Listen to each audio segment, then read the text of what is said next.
¿Qué tal, amigas y amigos? Bienvenidos a la segunda parte de la lección número 13 de Lecciones Bíblicas.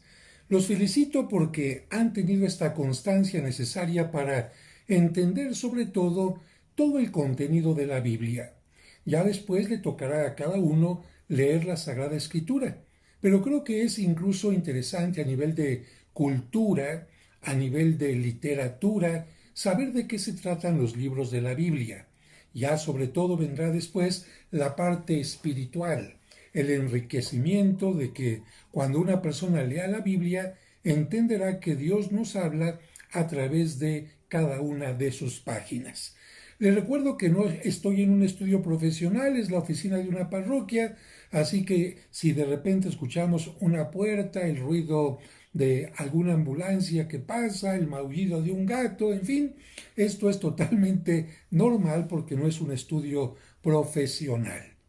Nos quedamos en la sesión pasada en el antecedente del libro de Esdras y Nehemías. Y aunque en la Biblia se encuentran separados, te quiero advertir ya desde ahora que estos dos libros en algún momento formaron parte de un solo libro. ¿Qué pasó? Bueno, al igual que el libro de los reyes, de los macabeos, quizás por su tamaño fue dividido o por alguna razón más. Pero vamos a recordar un poquito hasta dónde hemos llegado el día de hoy. Historia bíblica. Dios elige a Abraham, que viene de la región de Ur. Abraham tiene un hijo, Isaac. Isaac tiene dos hijos, que serán Esaú y Jacob, pero la bendición va a continuar a través de Jacob, que tiene 12 hijos. Estos 12 hijos van a formar las 12 tribus de Israel, pero en un momento determinado de sequía en la región de Canaán, tanto José primero vendido como esclavo y después sus hermanos y su padre Jacob van a viajar a Egipto, donde encontrarán alimento y una vida bastante agradable. Sin embargo, hay un cambio de faraón y este faraón ya no reconoce a los judíos, piensa que se pueden volver enemigos porque son muchos los hebreos y entonces ordena que las niñas se dejen vivir, pero que a los niños se les ahogue en el río. Viene el momento en que surge Moisés. Moisés saca al pueblo, lo lleva por el desierto durante 40 años y una vez que han llegado al río Jordán, Moisés muere, le deja el encargo de conducir al pueblo a Josué y con Josué cruzan el río Jordán y entran a la tierra prometida. Josué, después de varias conquistas, va a dividir aquella tierra prometida, pero como el grupo de israelitas se dan cuenta que sus enemigos tienen reyes, ellos van a estar deseando siempre que haya un rey. Sin embargo, entre Josué y el periodo en donde surjan los reyes, habrá un periodo llamado jueces, en donde irán surgiendo de una o de otra manera personas, hombres y mujeres, para resolver un determinado conflicto. Hasta que, como ya te he dicho, el pueblo va a querer un rey y entonces el profeta Samuel va a consagrar al primer rey que será precisamente Saúl. Este rey falla y entonces vendrá a ocupar el cargo de rey el rey David. El rey David va a tener a un hijo, entre otros que tuvo, incluso alguno le quiso quitar el reino, alguno le quiso quitar el trono y murió colgado de un árbol, enredado con los cabellos, pero bueno, esa es una historia que leerás aparte. La cosa es que David elige a Salomón para que quede como rey. Este rey inicia muy bien, incluso Dios le permite que construya el templo, pero para hacer esto y hacer que la ciudad sea hermosa, empieza a pedir muchos impuestos y cuando muere Salomón, que lamentablemente muere habiendo sido muy mujeriego y un tanto idólatra, este rey va a hacer que lamentablemente después de su muerte, por el asunto de los impuestos, se divida este pueblo que David había unido maravillosamente. El pueblo se va a unir, se va a desunir, perdón, por tribus. 10 tribus van a estar en contra de que el sucesor de Salomón les haya aumentado los impuestos. Y estas 10 tribus van a decir, nosotros nos vamos hacia el norte, nos vamos a juntar y vamos a iniciar lo que se conoce como el reino del norte o el reino de Israel. Y en la parte del sur solamente se van a quedar 2 tribus que van a ser fieles a ese rey que decidió aumentar los impuestos. Tenían una ventaja sobre las tribus que estaban arriba. Estos que están abajo tienen la ventaja que están en la zona de Jerusalén, tienen el templo, por lo tanto, y esa es una gran bendición. Reino del norte, reino de Israel; reino del sur, con 2 tribus, reino de Judá. Y aquí será algo muy interesante porque la profecía acerca del Mesías, ¿qué nos decía? El Mesías va a ser israelita o va a ser judío. Bueno, precisamente Judá, judío, es decir, el Hijo de Dios tendrá que nacer en esta zona cercana a Jerusalén, y de hecho así es, porque entre Jerusalén y Belén, que está aquí muy pegadito, hay cuando mucho unos 9 kilómetros de distancia, pero no me adelanto, simplemente reino del norte, reino del sur. Cada uno de estos reinos va a tener sus propios reyes. En el reino del norte van a buscar también algunas capitales para que ahí esté un templo, vamos a llamar así, provisional, que podría ser, por ejemplo, en Betel. Y va a llegar un momento en que los reyes del norte se van a ir alejando de Dios cada vez más, cada vez más.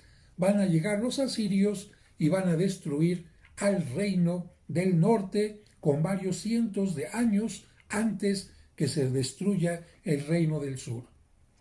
El reino del sur, o Judá, también va a ir alejándose de Dios, lamentablemente, y Dios va a permitir que no los asirios, sino los caldeos, la gente que viene de Babilonia con Nabucodonosor, destruya también al reino del sur en un sentido territorial. Van a destruir la ciudad de Jerusalén, van a quemar el templo y lo van a destruir, y se van a llevar a los judíos de Judá. A los judíos se los van a llevar a Babilonia, donde van a estar bastante tiempo, toda una generación, hasta que va a venir un evento totalmente, vamos a decir, ajeno hasta cierto punto a la historia del pueblo judío. ¿Por qué? Porque los persas van a ir creciendo en poderío, va a surgir entre los persas el famoso rey Ciro el Grande, va a conquistar Babilonia, y cuando llegue a Babilonia va a permitir que los judíos regresen a Jerusalén y reconstruyan el templo, reconstruyan sus murallas, y para esto el pueblo, antes de salir de Babilonia y también en el momento de salida, va a hacer una serie de encuestas, va a hacer una serie de, sí, de encuestas, vamos a decir así, de estudios, para decirle a la gente, cuando llegamos a Babilonia, perdimos la idea de quién era de tal familia, de quién era de tal tribu, nos dispersaron como se les ocurrió en Babilonia, y necesitamos regresar de alguna manera en grupos unidos. Si es posible que regresemos por tribus, qué bien. Si es posible que la gente reencuentre a su familia, por lo menos a los, digamos, de los mismos lazos de sangre de tribu, que así sea. Y entonces precisamente vendría el libro de las crónicas con esto, y ya al llegar este momento aparecen estos 2 libros que, como te he dicho en un principio, serían uno: Esdras y Nehemías. Podemos hablar de líderes, en este caso, que van a ir dirigiendo al grupo para que reconstruyan la ciudad, las murallas, y reconstruyan también el templo, pero sobre todo se vayan reconstruyendo como pueblo, como nación, después de que Dios perdonó su pecado. Empezamos pues con el primer libro histórico de esta segunda sesión de la lección 13, Esdras y Nehemías. Título: estos 2 libros tomaron el nombre de los 2 protagonistas de la historia que narran, Esdras y Nehemías. El primero, Esdras, pertenece a una familia noble y clerical, es decir, era de una familia sacerdotal. Era escribano, importante, sabía escribir. No toda la gente sabía escribir en aquel tiempo. Nehemías fue nombrado gobernador de Jerusalén. Ambos proceden de Persia. Vivieron a mediados del siglo V a.C. y su actividad en Jerusalén puede fecharse con certeza en la segunda mitad del siglo V antes de Cristo. Son los dos constructores de la comunidad nacional y religiosa que resucita en la tierra de Israel gracias al rey Ciro y a la tradición liberal y tolerante de los reyes aqueménidas. Los dos libros parecen ser una continuación de las crónicas. Forman una unidad literaria y como tales fueron considerados en la Biblia hebrea antigua, donde estaban agrupados bajo la única designación, tenían un mismo nombre antes, libro de Esdras.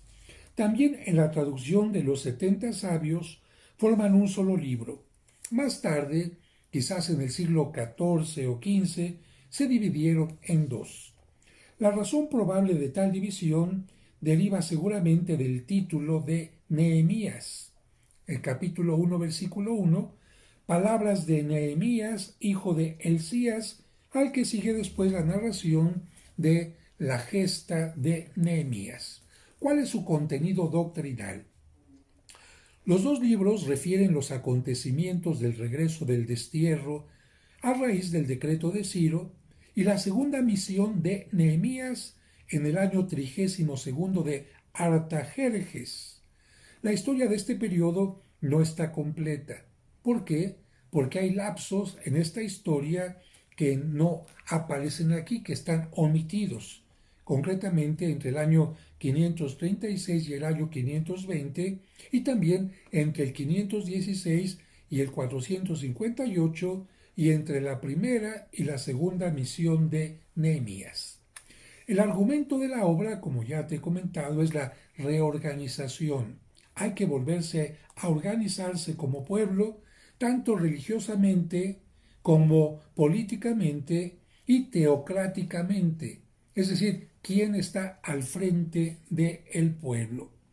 A esto se añade la historia de aquellos que volvieron del destierro y con la narración de la reconstrucción del templo, el autor intenta ver la providencia de Dios y su fidelidad cumpliendo sus promesas. Porque si el pueblo estaba de esclavo, bueno, no esclavo, pero por lo menos en el destierro en Babilonia, y te digo no solamente de esclavo, porque a los grandes, eh, a los grandes judíos, a los que tenían cierto conocimiento cultural, no los trataron como esclavos, los llevaron a trabajos concretos donde su cultura podía ayudar a Babilonia.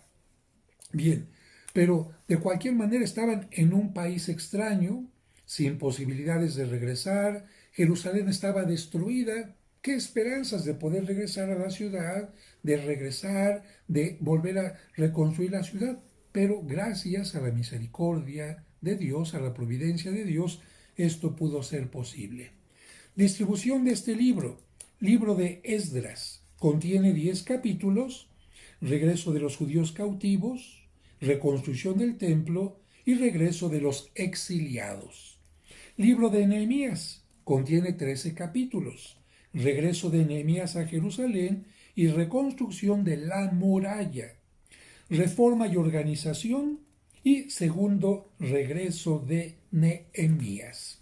Aquí solamente te hago un comentario que es interesante, porque cuando estaban construyendo la muralla y pidieron cooperación de todas las tribus, de todos los judíos, de los que habían regresado a esta tierra, y lamentablemente el grupo de samaritanos dijo, nosotros no ayudamos a reconstruir. Fíjate, los samaritanos dijeron, nosotros no ayudamos. Y precisamente esta va a ser una de las causas por las que los judíos empezaron a sentir resentimiento contra los samaritanos. ¿Cómo es posible que al regreso todos estamos hermanados, todos estamos cooperando, nos estamos ayudando, y ustedes que se sienten un grupo aparte, en lugar de formar parte de nuestra unidad, en lugar de ayudarnos, incluso nos impiden que podamos restaurar nuestra ciudad. Ya sabes tú por qué en tiempo de Cristo había enemistad entre samaritanos y judíos. Vamos al siguiente libro que a mí me gusta mucho porque en este libro está la historia del arcángel Rafael y además porque en este libro el papá le da unos consejos al hijo que creo que en todas las familias tendrían que ponerlos por escrito para que los hijos los vieran. Pero vámonos con el título. El título de este libro responde al nombre del protagonista, que es Tobías. Era un hombre judío de la tribu y ciudad de Neftalí, y fue llevado cautivo a Nínive con los demás israelitas por Salmanásar, rey de Asiria, unos 600 años antes de Jesucristo. Este libro pertenece al grupo de los llamados deuterocanónicos, que son aquellos libros que hay un grupo de personas que no acepta y que las Biblias protestantes no tienen.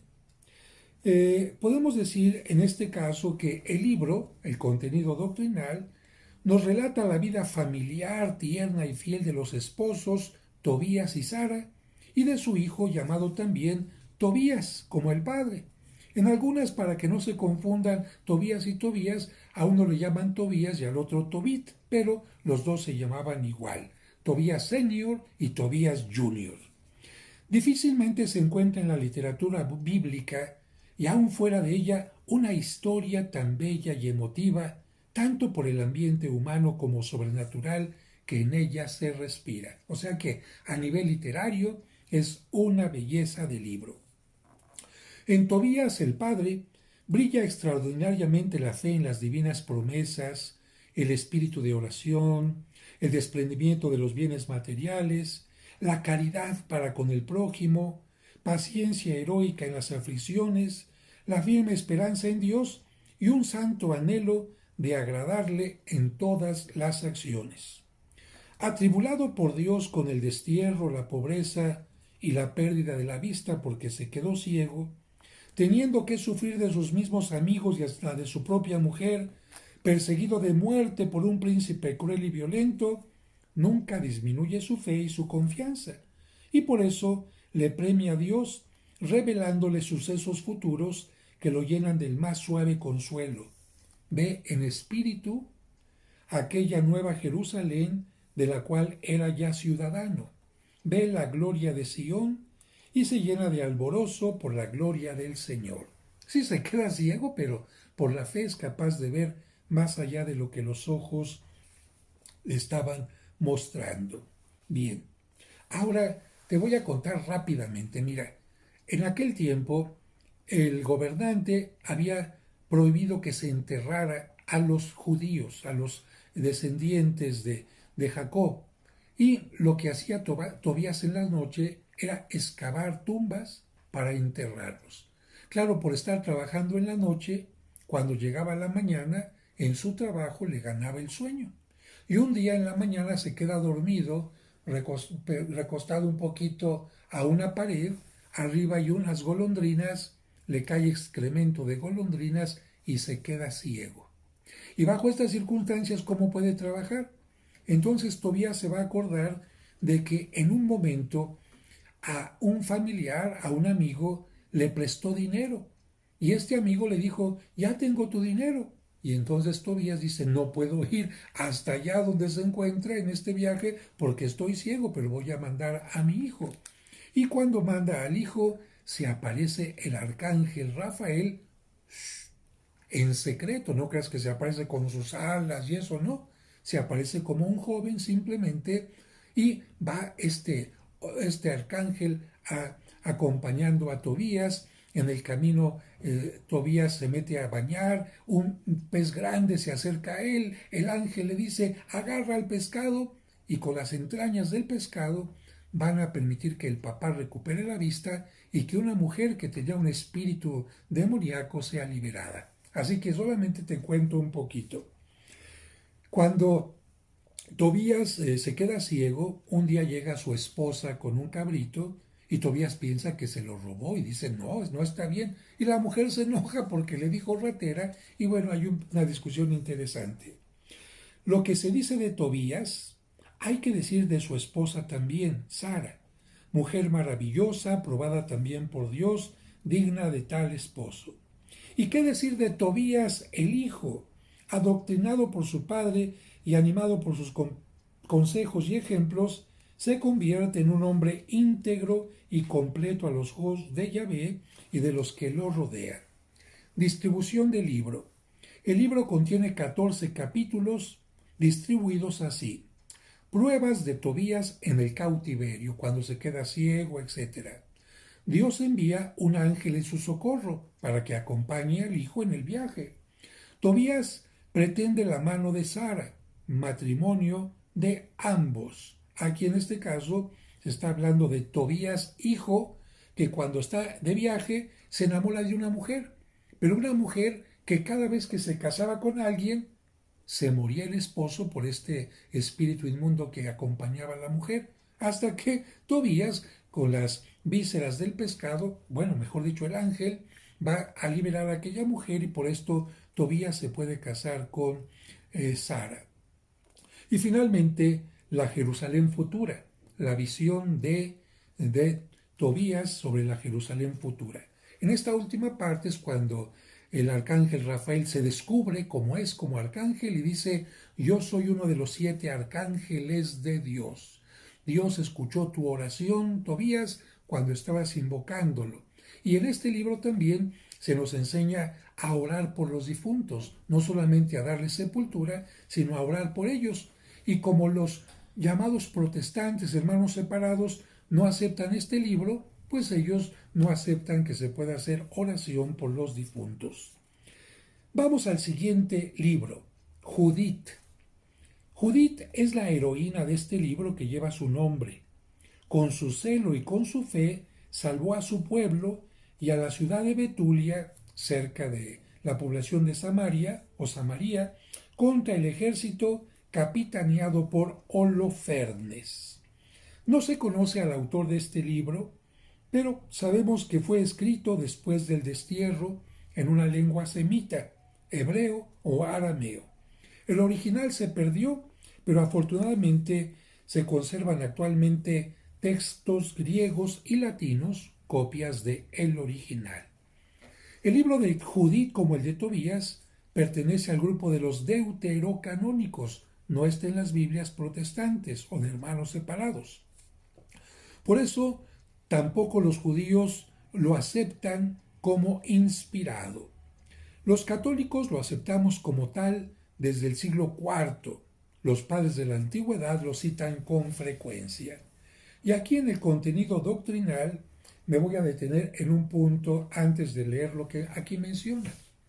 ¿Cuántas historias de mujeres heroínas encuentras en la antigüedad? Que en general eran más bien historias que hablaban de hombres, héroes, hombres por aquí, hombres que liberan al pueblo. Y en este caso la Biblia tiene historias maravillosas de mujeres, como la historia de Débora, como la historia de Ruth, como la historia de Judith. Fíjate qué interesante que en la Sagrada Escritura a la mujer se le da un papel especial como liberadora, como persona valiente, como persona creyente. Contenido doctrinal. El libro de Judith es la historia de una victoria del pueblo elegido contra sus enemigos gracias a la intervención de una mujer. ¿Cuáles eran las circunstancias?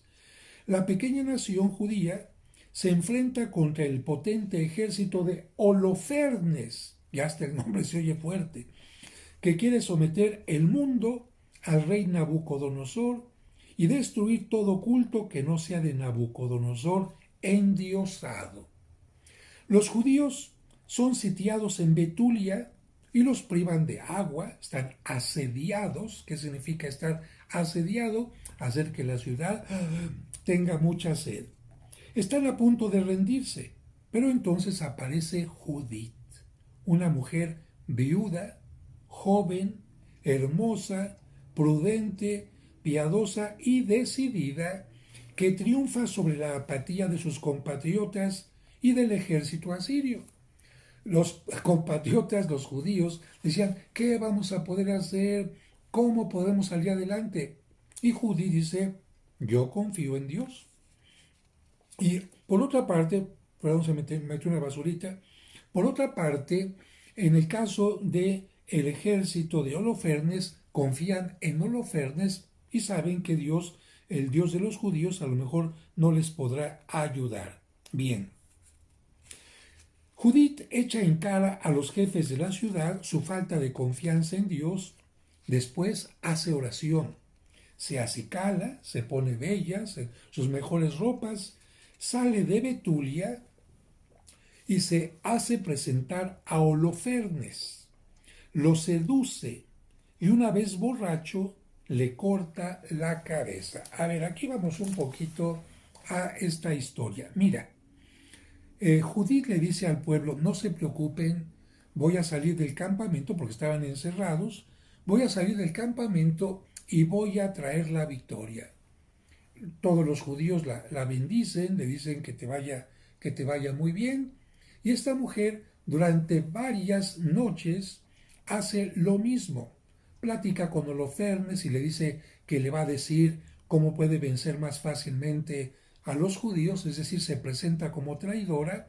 Holofernes se siente atraído por su belleza y ella le dice, todos los días permíteme salir a hacer un poco de oración. Holofernes la deja salir. ¿Qué pasa con los guardias que están ahí cerca de Holofernes? Bueno, el primer día que llega esta mujer les llama la atención y cuando sale a hacer oración, ¿y a dónde va usted? Tengo permiso de Holofernes, si no pregúntenle. Seguramente van, le preguntan, sí, tiene permiso. Al día siguiente vuelve a hacer lo mismo. Y de esta manera los judíos, los enemigos, los soldados de Holofernes, pues se confían un poco. Ya viendo que estas circunstancias están así, entonces un día Judith embriaga a Holofernes y ya que está totalmente embriagado, le corta la cabeza, la pone en un recipiente y sale de aquel lugar del campamento.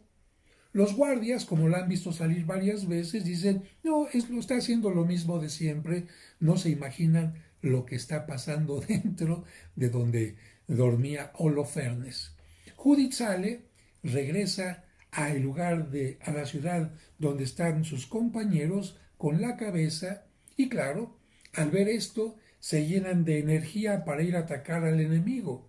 Y los que están del lado de Holofernes, cuando se dan cuenta que su jefe ha sido asesinado, huyen y de esta manera el pueblo elegido por Dios tiene la victoria.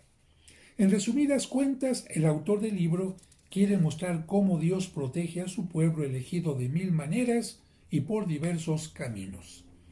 Distribución del libro. Consta de 16 capítulos distribuidos en dos partes y un epílogo. Primera parte. Presenta la preparación del drama bajo el aspecto político, militar y religioso. Segunda parte. Presenta la liberación del pueblo gracias a la fe y valentía de Judith. Y tercera parte, el epílogo. Proclama y celebra el triunfo de Judith. Vamos al siguiente libro y nos vamos acercando ya al final, penúltimo libro, libro de Esther. Otra vez una mujer que libera al pueblo, una mujer heroína, una mujer más valiente que los propios hombres del pueblo. Título y autor. Esther, doncella judía, cautiva en Persia, elevada por su hermosura a esposa del rey Asuero. Es la protagonista de este libro que lleva su nombre. Entonces, volvemos a un asunto semejante. Pueblos extraños han llevado a elementos, a grupos, aparte del pueblo elegido, a distintas partes. En este caso, a Esther la llevaron a Persia. Allá está como una de tantas mujeres, y en aquel lugar el rey Asuero buscaba que le llevaran las mejores mujeres que existían en su reino, y entre todas llevan a esta mujer. Pero ya desde ese momento la mujer se prepara. Padre o amigos, ayúdenme a que pueda estar en el palacio. ¿Por qué? Porque el palacio es un lugar estratégico para poder tener un favor de parte del rey, de lo que sea. Y el rey Asuero, al ver que esta mujer es tan bella, la toma como una de sus tantas acompañantes, una de sus tantas esposas, ya que en aquel tiempo y en aquel lugar era común que tuvieran varias mujeres. Ella va a ser quien libra a los judíos de la proscripción que, perdón, libra a los judíos, dice aquí una palabra equivocada, pero de la orden que Amán había hecho firmar al rey, de quien era ministro y favorito. A ver, vamos, entonces, Asuero el rey. Amán era el ministro y favorito del rey.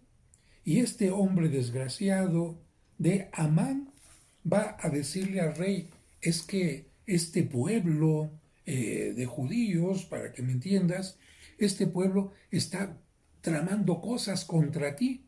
Y entonces el rey con estas ideas ordena que en todos sus territorios todo judío sea aniquilado. Todo judío sea aniquilado. ¿Quién le hizo firmar esto? Amán. Bueno, continuamos con el título y el autor. No consta quién sea el autor de este libro. San Agustín y San Epifanio dicen que el autor es Esdras. Otros lo atribuyen a Joacim, sumo sacerdote de los judíos, y muchos otros a Mardoqueo, fundándose en este personaje que aparece en el capítulo 9, versículo 20 de este libro, en donde se dice que Mardoqueo escribió estas cosas. San Jerónimo, por su parte, duda de los 6 últimos capítulos de esta obra porque no los encontró en el texto hebreo del que él se servía para traducir la Biblia. Sin embargo, la Iglesia Católica reconoce actualmente todo el libro como canónico. Los protestantes solo admiten 9 capítulos y parte del 10. Los judíos lo reconocen como totalmente inspirado. ¿Cuál es el contenido doctrinal? ¿Qué nos enseña? El libro cuenta cómo Dios salvó a su patria y a su pueblo penitente establecido en Persia de las amenazas y del odio de Amán, gracias a la intervención valerosa de Esther, que llegó a ser reina, dirigida por su tío Mardoqueo. Ella gana la victoria y la situación se vuelve al revés. Amán, cuando el rey se da cuenta de que tenía malas intenciones y de que lo había engañado, Amán va a ser ahorcado. Se instituyó a partir de entonces la fiesta de los Purim, que los judíos siguen celebrando todavía al principio de la primavera. Distribución del libro tiene 16 capítulos distribuidos de esta manera. El banquete del rey Asuero y la reina Basti, que va a ser repudiada porque el rey está con su acompañante, la reina Basti, y ella se porta mal y el rey dice, sí, me tratas mal, entonces voy a buscar a otras mujeres que me traten bien. Segunda parte, Esther es elegida reina de Asuero. Adiós, reina Basti, bienvenida Esther. Después vendrá el triunfo de Mardoqueo y de Esther en contra de Amán. Después Amán es ahorcado. Después la institución de la fiesta de los Purim. Y finalmente suplementos deuterocanónicos. Y estamos llegando al último libro histórico de la Biblia, que está dividido en 2 partes. El libro de los Macabeos. Título: hace referencia a la victoria espiritual de una familia asmonea de la que Judas, llamado Maccabi, palabra que significa martillo, fue valiente soldado. Entonces dirás tú, oiga padre, ¿de dónde viene el nombre Maccabi? ¿Qué significa Maccabi? Martillo. De la palabra Maccabi va a convertirse en la palabra Macabeo. Y fíjate, en este libro, mucho tiempo antes de Cristo, con la presencia de los griegos, el que quieren esclavizar, que quieren incluso aniquilar el culto judío, va a aparecer este personaje llamado Judas el Macabeo. ¿Cómo? Judas. ¿Cómo? Judas. Bien, este personaje, mucho tiempo anterior a Cristo, va a hacer que el pueblo lo considere un héroe nacional.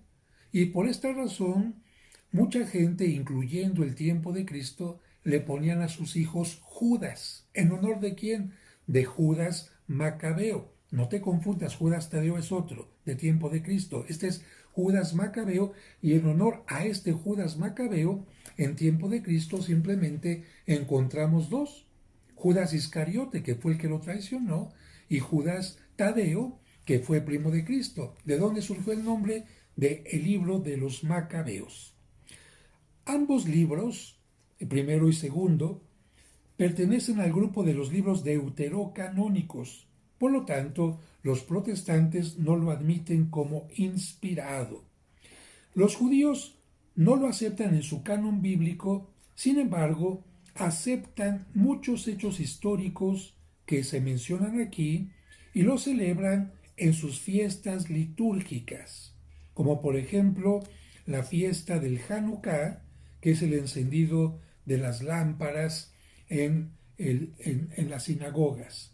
Contenido doctrinal. En términos generales, ambos libros relatan las hazañas del periodo comprendido entre la llegada del rey de Siria, Antíoco Epifanes, y la muerte de Simón Macabeo, en el cual aparecen hombres tan importantes como Judas Macabeo y otros. Los macabeos eran una familia que reciben el ejemplo del padre y continúan todos luchando contra el enemigo de origen griego. Doctrinalmente se nos enseña la creencia de la resurrección. Fíjense, esto es muy importante. Por primera vez en la Sagrada Escritura, en este libro de los Macabeos, se habla de la resurrección. Concretamente, hay un momento en que el que está invadiendo a la población judía los toma presos y les dice: los que no adoren a los dioses griegos los vamos a matar. Y hay un ejemplo maravilloso de una madre y varios hijos que los llevan a juicio, y delante de la madre le dice a uno, el gobernante: reniega de Dios, y él dice: no reniego.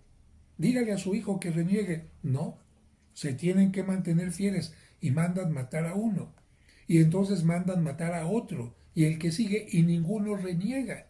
Y finalmente también matan a la madre.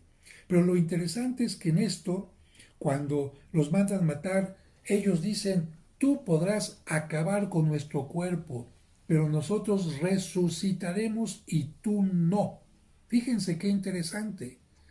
Antes de que venga Cristo, tendría que prepararse en la Biblia precisamente este pensamiento acerca de la resurrección.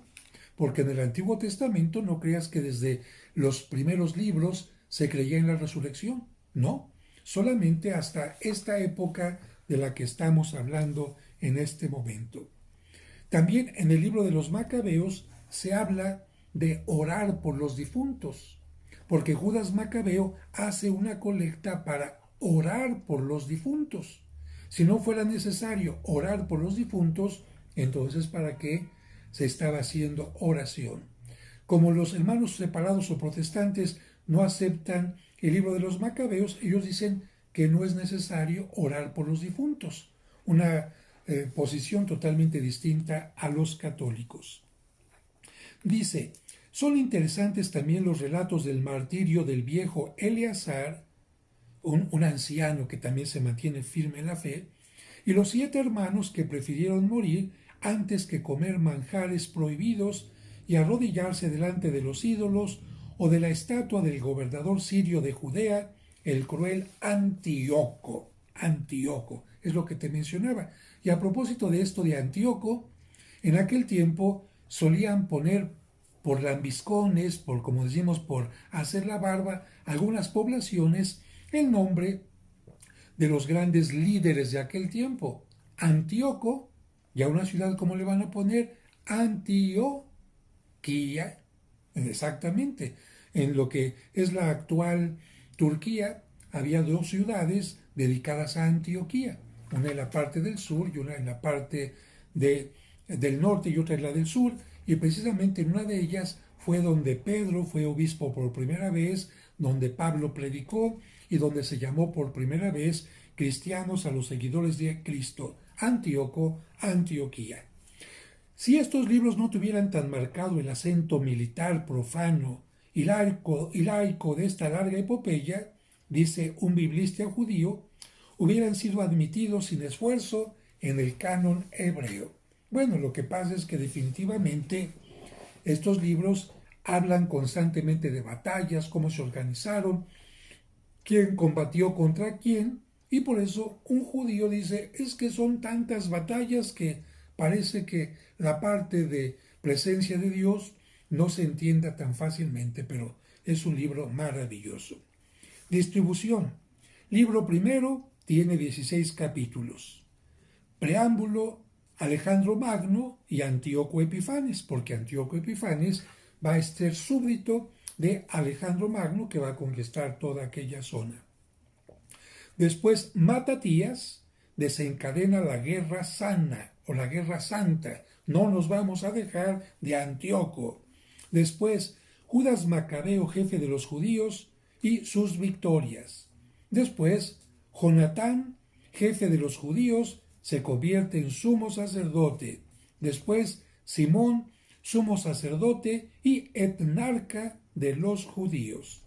Libro segundo contiene 15 capítulos, 2 cartas a los judíos, historia de Heliodoro. Esta historia es maravillosa y la presenta incluso el pintor Rafaelo en una de las estancias del Papa, porque este Heliodoro quiere entrar al templo para profanarlo y aparecen entonces unos ángeles que lo impiden y este hombre queda por los suelos. Continúa propaganda helenista, acuérdate, los helenos son estos sucesores de los griegos, digamos seguidores de Alejandro Magno, propaganda helenista y persecución bajo Antíoco Epifanes. Victoria del judaísmo, lucha de Judas contra los pueblos vecinos y finalmente lucha contra Nicanor. Ah, caray, creo que avanzamos bastante y ahora damos pie para que la siguiente lección estaremos llegando a los libros poéticos o sapienciales. Los invitaría a que, si no han leído ningún libro, métanse a leer el libro de Tobías. Es un libro casi como una novela, una historia fácil de leer y sobre todo vean los consejos tan maravillosos que Tobías le dice a su hijo acerca de su madre, Nunca la hagas enojar, cuídala en todo momento, sé cuidadoso con tus palabras. Libro de Tobías, léanlo. No está tan complicado, no hay tantos signos, palabras raras, léanlo y se van a enamorar de este libro de verdad. Bueno, les agradezco a todos su atención, los felicito porque tienen perseverancia. Pónganle like, por favor, a este video para que tenga más fuerza en el canal de YouTube. Si no les gustó, no le pongan nada, por favor. Pero si les gustó, recomiéndenlo con sus amigos, compañeros, háganlo de alguna manera reciclar o recorrer las redes y espero que nos podamos ver, Dios mediante, a través de este medio en la siguiente lección. Que Dios les bendiga.